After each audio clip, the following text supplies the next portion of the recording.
Good morning and welcome to Saturday Morning Cartoons. I just recently returned from my morning walk. It is very chilly in Sacramento today. I'm still bundled up, but as you can see, I'm wearing my hat. Okay, and it's not to cover my horns, but it helps.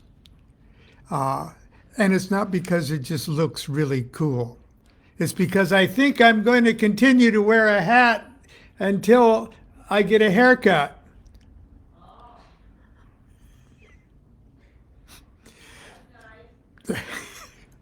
Because Constance says my head looks big like this, okay?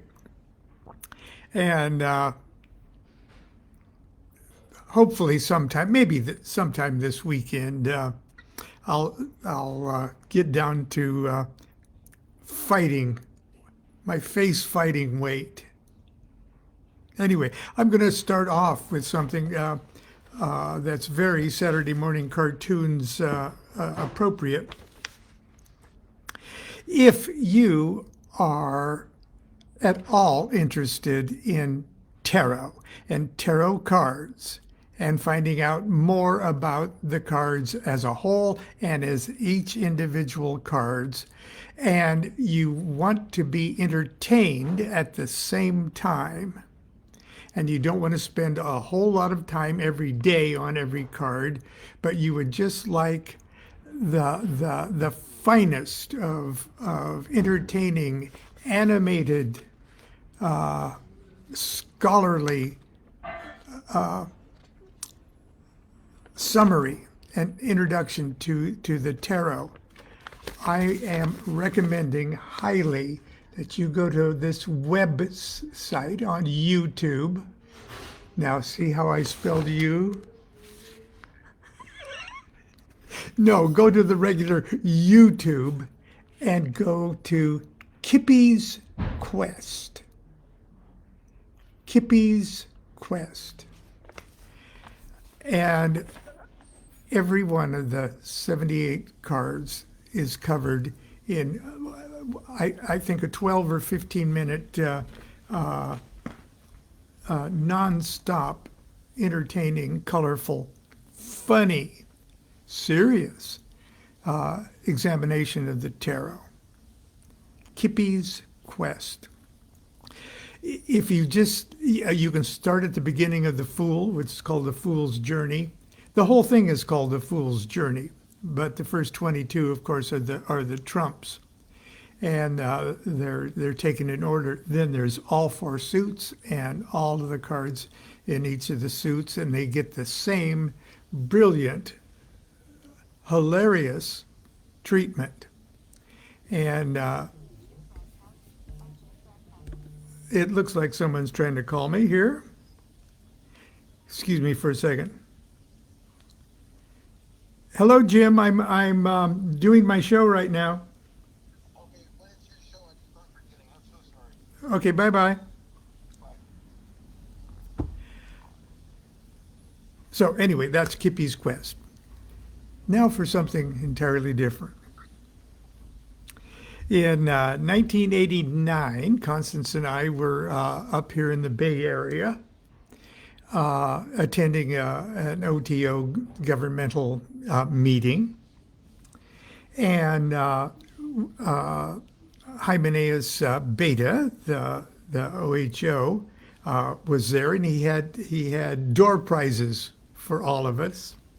And it was the first, or what was intended to be the first of many regular publications called the Oriflamme.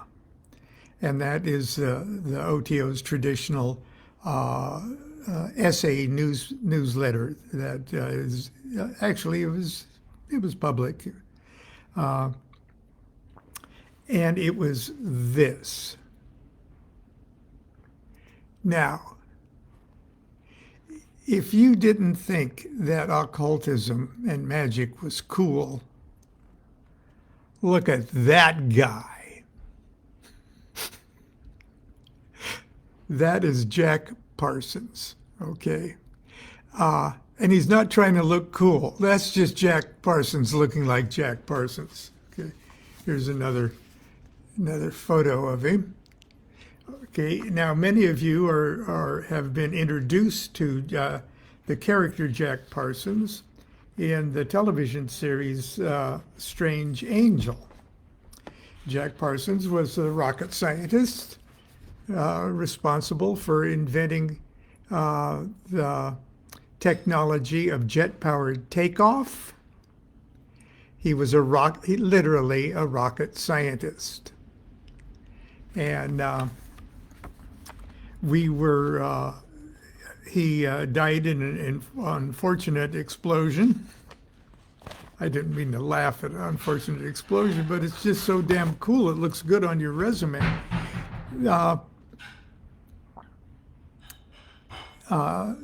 In the early 50s, and he's a very, very colorful character. The space agency, or NASA, who are responsible for naming the craters on the moon, named a crater on the dark side of the moon to Jack Parsons. Parsons crater. You can even find the location to get a photograph of it. He wrote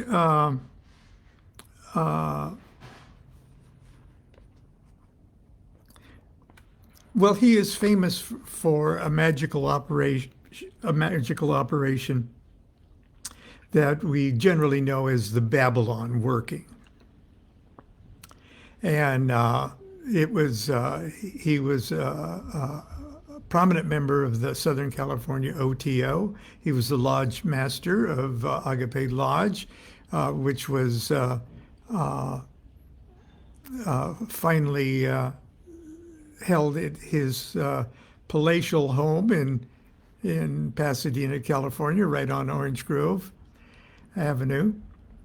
The location is now the banquet hall for Ambassador College. Now that's another story. Anyway, he wrote many wonderful, interesting, colorful, and controversial things. And many of those essays are in this Oriflama here. Now, I understand that it is long, long out of print. And if it is available, it's this little slim book that was published by Falcon Press back in 1989. Is extremely expensive, and I don't think it's something that can be downloaded. And I certainly wouldn't want to even give the appearance of infringing on anything proprietary. But I do want to read one little essay of his at the very end, and it's called "Children, the Children." Now remember, he's not speaking for Crowley, he's not speaking for the OTO, he's speaking for Jack Parsons. And this essay was untitled at first, and it formed the part 6 of the longer essay, The Cup, the Sword, and the Crux Ansata.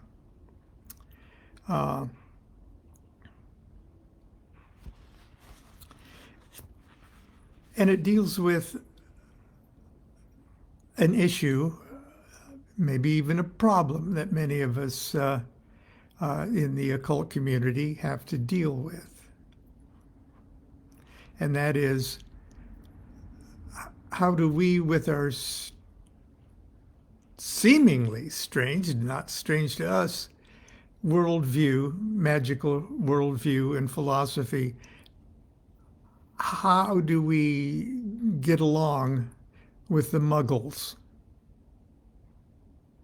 He doesn't use the word muggles here, but how do we get along in a society that is either indifferent, ignorant of, or downright hostile to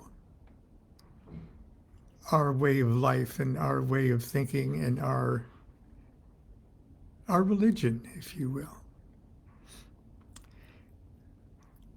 The print is very small, so excuse me if I...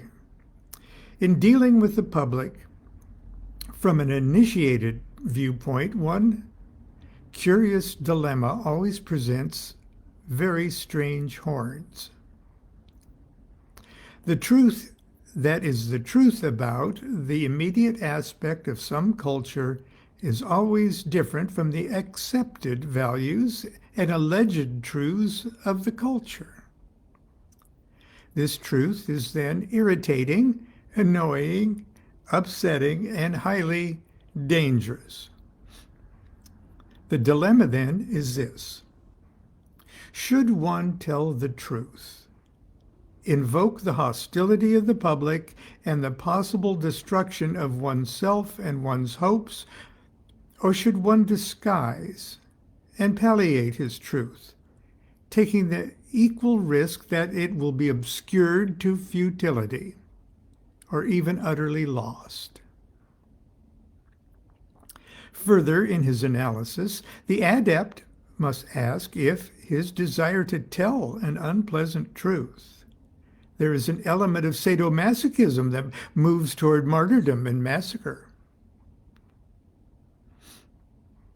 Equally, in his desire to hedge, he must inquire if there is a secret desire to propitiate, to conform, to suck the golden tit of the world into hell with the truth. In either of these extremes, there is much precedent and considerable company, none of which appears to have accomplished much, either in terms of human betterment or real self-improvement. History is a long testament to the fact that men will not tell the truth about themselves and will not listen when it is told. Of course, the ideal is a balance between the two extremes, but how to achieve that balance when we ourselves are the unbalanced product of an unbalanced culture? There's a meme right there. Through suffering, experiment, analysis, and the exercise of will, we can come to a knowledge and understanding of ourselves and of the things that have thwarted and distorted us. But we cannot so easily undo the thwarting and the distorting.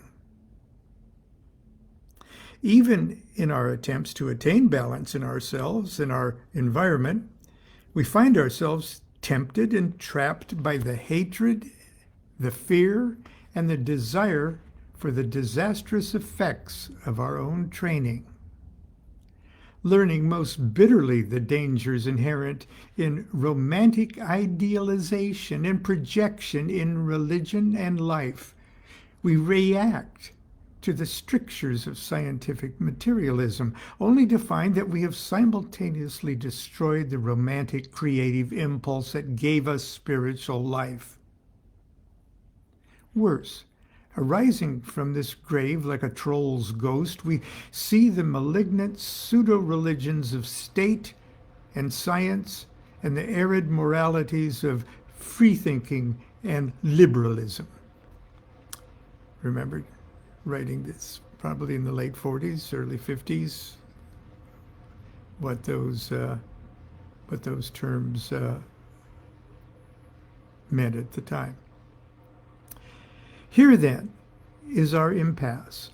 The enormously dynamic forces within us will always continue to create and destroy. If they do not function under our understanding, and will they create monsters and destroy our most beloved hopes?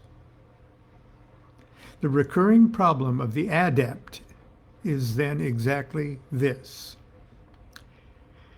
to discover adequate forms in which these forces can function constructively. Above all, he must recognize the magnitude of the forces and of the forms required to contain and direct them. The great error of society lies in this fact, that these forces, being strong and dangerous, are therefore evil things that should be ignored or destroyed, usually to the tragic cost of innumerable persons.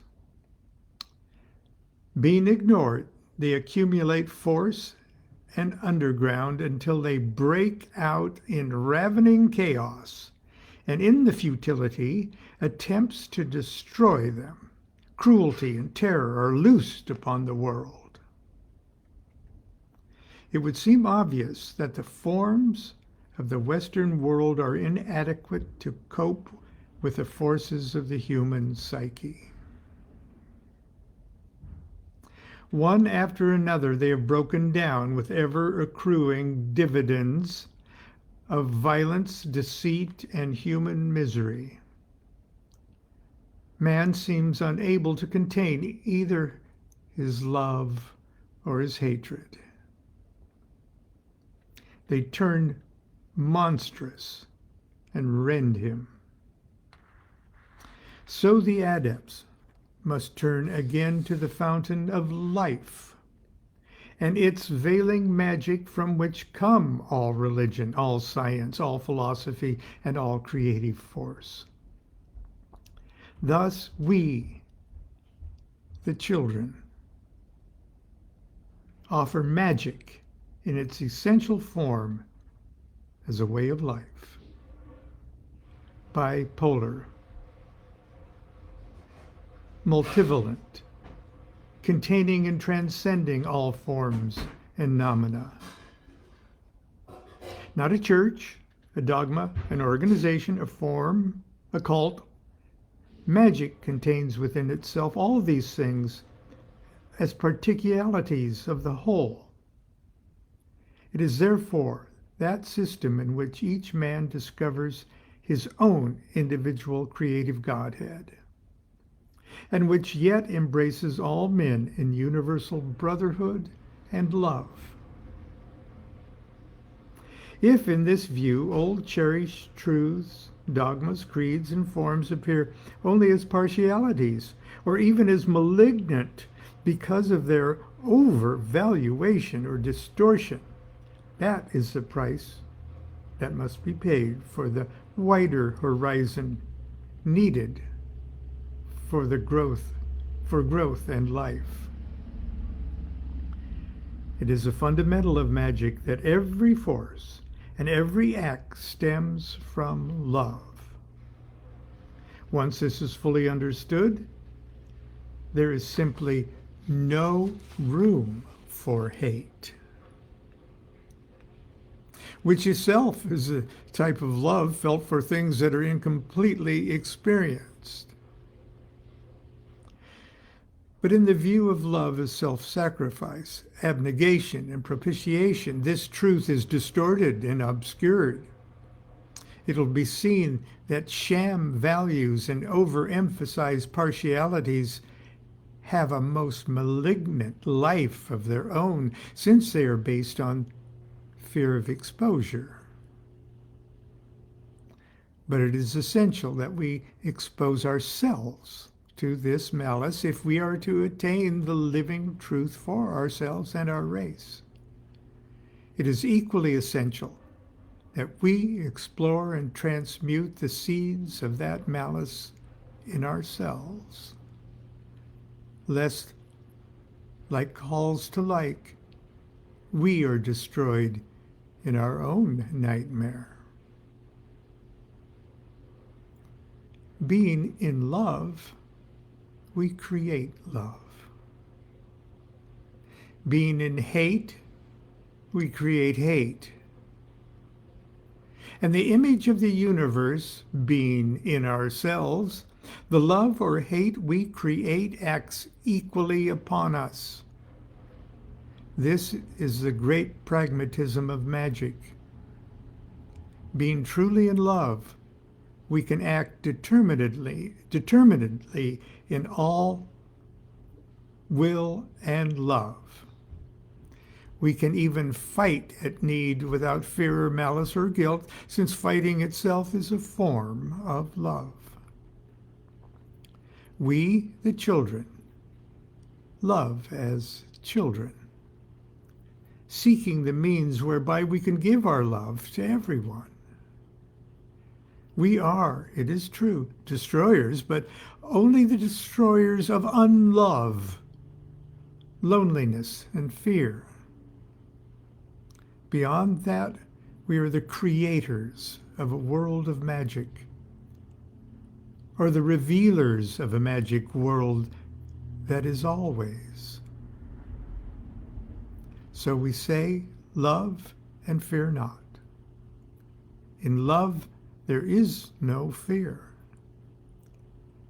Also, in the service of the image of love, may true love come to dwell, even the love of which all known loves are as shadows to the sun.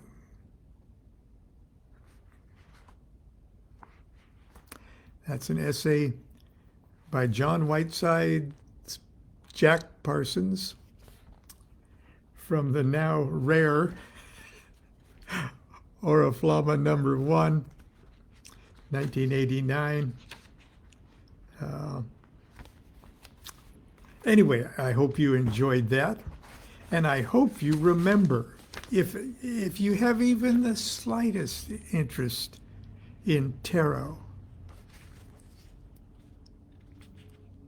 Kippy's Quest. Oh, where are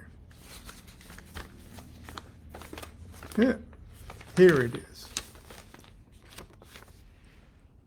Kippy's Quest. Take a look at it. Arthur Edward Waite is talking, and there's plenty of quotes from Rachel Pollack and all your favorite tarot people in it. It's just wonderful. Where's it been all my life, I ask myself. Anyway, until tomorrow for Sunday school, continue to be good to yourself and be good to each other. Do what thou wilt shall be the whole of the law. Love is the law, love under will.